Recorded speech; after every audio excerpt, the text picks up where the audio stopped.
नमस्कार दोस्तों, अगर आप भी टाटा आईपीएल में मुंबई इंडियंस और कोलकाता नाइट राइडर्स के बीच खेले गए 12वें एवं सबसे रोमांचक सांसों को रोक देने वाले मुकाबले को देखने के बाद खुश हैं, तो हमारी इस वीडियो को एक लाइक जरूर कीजिएगा। आज की हमारी इस वीडियो का लाइक टारगेट सिर्फ 500 लाइक है, तो दिल से इसे एक लाइक जरूर कीजिएगा दोस्तों। कोलकाता के खिलाफ पहले आया मुंबई इंडियंस की गेंदबाजी का ऐसा तूफान कि पूरी कोलकाता टीम धराशायी हो गई। इस युवा गेंदबाज ने अपने डेब्यू पर भी 4 बड़े विकेट झटक कर कोलकाता को किया निस्तोनाबूद। इसके बाद कोलकाता के कप्तान अजिंक्य रहाणे को लग रहा था वह गेंदबाजी करके मुकाबले को जीत लेंगे, मगर आज तूफानी बल्लेबाजी ने रोहित शर्मा के साथ मिलकर रियान रिकल्टन ने जो कहर ढाया, एक तरफा कोलकाता को चकनाचूर कराया। जी हाँ दोस्तों, बिल्कुल सही सुन रहे हैं। टाटा आईपीएल के अंतर्गत 12वें एवं सबसे रोमांचक महामुकाबले में आज हार्दिक पांड्या की कप्तानी वाली मुंबई इंडियंस के सामने अजिंक्य रहाणे की कोलकाता नाइट राइडर टीम मौजूद थी। जब वानखेड़े स्टेडियम में टॉस फेंका गया तो मुंबई के कप्तान हार्दिक पांड्या ने टॉस जीतकर पहले गेंदबाजी करने का फैसला किया और कोलकाता नाइट राइडर को पहले बल्लेबाजी करने के लिए मैदान पर आमंत्रित किया, जहां कोलकाता की तरफ से अपनी टीम को शुरुआत दिलाने के लिए 2 खतरनाक बल्लेबाज मैदान पर उतरे। आज क्विंटन डी कॉक और सुनील नारायण के कंधों पर अपनी टीम को शुरुआत दिलाने की एक जिम्मेदारी थी, जहां पर पहला ओवर लेकर आए। ट्रेंट बोल्ट ने पहले ही ओवर में कोलकाता को तगड़ा झटका दिया और सबसे खतरनाक बल्लेबाज सुनील नरेन को चौथी गेंद पर क्लीन बोल्ड कर दिया। आज बिना खाता खोले वह पवेलियन चले गए। इसके बाद बल्लेबाजी करने के लिए क्विंटन डी कॉक का साथ देने के लिए अजिंक्य रहाणे मैदान पर आते हैं, तो फिर दूसरा ओवर लेकर आए।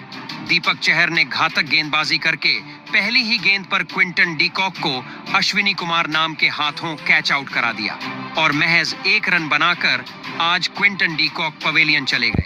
इसके बाद अजिंक्य रहाणे का साथ देने के लिए युवा बल्लेबाज अंगकृष रघुवंशी आते हैं और अगली ही गेंद पर दीपक चहर को वह बेहतरीन एक फ्लिक शॉट लगाते हैं। टाइमिंग के सहारे गेंद को सीमा रेखा से बाहर पैरों पर डाली गई गेंद को बड़ी खूबसूरती से फ्लिक करके भेजते हैं और गैप में सीधी गेंद सीमा रेखा से बाहर 4 रन के लिए जाती है। इसके बाद तीसरी गेंद पर Angkrish Raghuvanshi back to back एक पंच करते हैं और ऑन एफ स्टंप के द्वारा डाली गई गेंद को पंच कर कवर और मिडफील्डर के बीच से लगाकर चौका लगा देते हैं।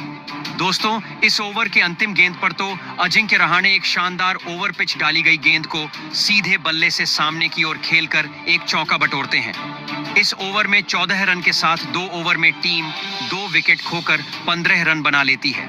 हालांकि इसके बाद जब ट्रेंट बोल्ट अगला ओवर लेकर आते हैं तो अजिंक्य रहाणे उनको दूसरी गेंद पर एक बेहतरीन लेग स्टंप पर डाली गई छोटी गेंद को स्क्वायर लेग की दिशा में बड़ा शॉट खेलकर गगनचुंबी 6 के लिए भेज देते हैं। और इसके बाद जब पारी का चौथा ओवर युवा गेंदबाज अश्विनी कुमार लेकर आते हैं, वह अपनी पहली ही गेंद पर कप्तान अजिंक्य रहाणे को तिलक वर्मा के हाथों कैच आउट कराकर भेज देते हैं। इससे बढ़िया डेब्यू किसी खिलाड़ी का नहीं हो सकता है कि अश्विनी कुमार ने अपने आईपीएल करियर की पहली गेंद पर इतने बड़े क्रिकेटर को आउट कराकर पवेलियन भेज दिया। आज 11 रन बनाकर अजिंक्य रहाणे पवेलियन चले गए। इसके बाद बल्लेबाजी करने के लिए वेंकटेश अय्यर आते हैं, तो अश्विनी कुमार को इस ओवर की 5वीं गेंद पर अंगकृष रघुवंशी शॉट पिच डाली गई।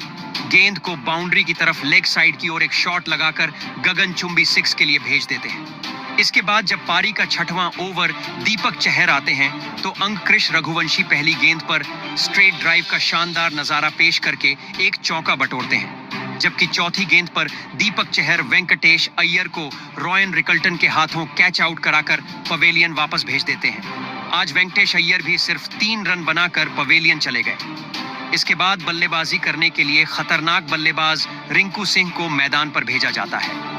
आज